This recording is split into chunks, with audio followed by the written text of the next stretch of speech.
ఓం నమ శివాయ. పంచార నక్షత్రాల్లో రెండవదైన కుమారారామం. స్వామివారు కుమార భీమేశ్వరుడు, అమ్మవారు బాలా త్రిపుర సుందరీదేవి గురించి మనం ఈరోజు చెప్పుకుంటున్నాం. తారకాసుర సంహారంలో అమృతలింగం యొక్క 3వ ఖండం పడిన క్షేత్రమే కుమారారామం.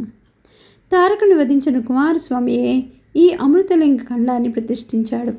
ఈ క్షేత్రంలో పడిన అమృతలింగం యొక్క ప్రథమ పాదం 4 కోణాలు కలిగి బ్రహ్మస్వరూపముగా, 6 కోణములు కలిగి మధ్య భాగంగా విష్ణు స్వరూపంగాను, వర్తులాకారంగాను ఉన్న శిరోభాగంగా శివస్వరూపంగా విరాజులుతూ ఉంటుంది. ఈ దివ్య తేజోలింగాన్ని కుమారస్వామి అత్యంత వైభవపేతంగా ఓంకారనాదం దిశ దిశలుగా మారుమోగుచుండగా దేవతలు దేవఘోష మధ్య పరమేశ్వర దివ్యలింగాన్ని కుమార పుష్కరంలోని పవిత్ర జలాలతో అభిషేకించి ప్రతిష్ఠ చేసినారు. ఈ అమృతలింగం యోగలింగంగా చెప్పబడుతుంది. చైత్ర వైశాఖ మాసాల్లో ఇచ్చటనున్న మరో విశేషం ఏమిటంటే, కుమార భీమేశ్వరుని పాద పద్మాలపైన సూర్య భగవానుని ప్రాతఃకిరణాలు ప్రసరిస్తాయి. సాయం సంధ్యాసమయంలో సూర్యకిరణాలు అమ్మవారి పాద పద్మాలకు సేవిస్తాయి. కుమార పుష్కరిణి భీమగుండమని పేరు కూడా.